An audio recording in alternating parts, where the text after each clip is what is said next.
Svētki nav uz kalniem, tā kā atzīmējam pirmo adventu ar šīm ziemīgajām karameļu kūciņām. Sākumā gatavojam biskvītu mīklu, katliņā sakuļu olas ar cukuru un šķipsnu sāls, līdz masa uzputojas. Tagad pievieno karameļu mērci un evasolu cepšanai. Šis nāks palīgā gan kūciņu biskvītos, gan vēlāk arī krēmā. Šeit būs nepieciešams 150 grami. Liekam katliņu uz plīts vidēji zemā temperatūrā un, kad evasoli ir izkusis, aši iemaisam tēkarotas sodus un ņemam nos no plīts. Pakāpeniski 3 daļās iemaisam izsijātus miltus un, kad masa jau sāk atgādināt mīklu, mīcam to labas 5 minūtes. Tā jābūt elastīgai, bet nelipīgai.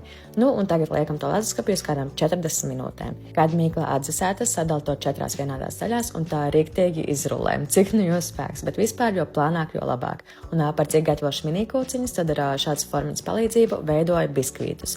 Sadurstu katru biskvītu ar dakšiņu un cepu 170 grādos 7 minūtes. Un atkārtojam šo procesu vairākas reizes. Kamēr cepās biskvīti, pagatavoju krēmu.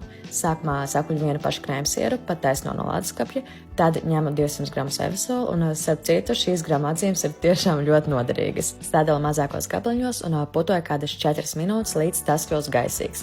Tad pakāpeniski 3 daļās pievieno pūdercukuru, līdz sanāk tāda stingra masa, kurai pievienoju sakulto krēmu sieru un papildus garšai arī karameļu mērci. Un paskatieties, mums sanāca ideāls krēms. Tagad atliek tikai salikt visu kopā. Es kūciņas veidoju 3 stāvos un krēmu iepildīju konditorijas maisiņā. Dekorēju ar pekanriekstiem, dzērvenēm un es tiešām neesmu profesionāli dekorētāja, bet galu galā sanāca ļoti skaisti un, protams, garšīgi.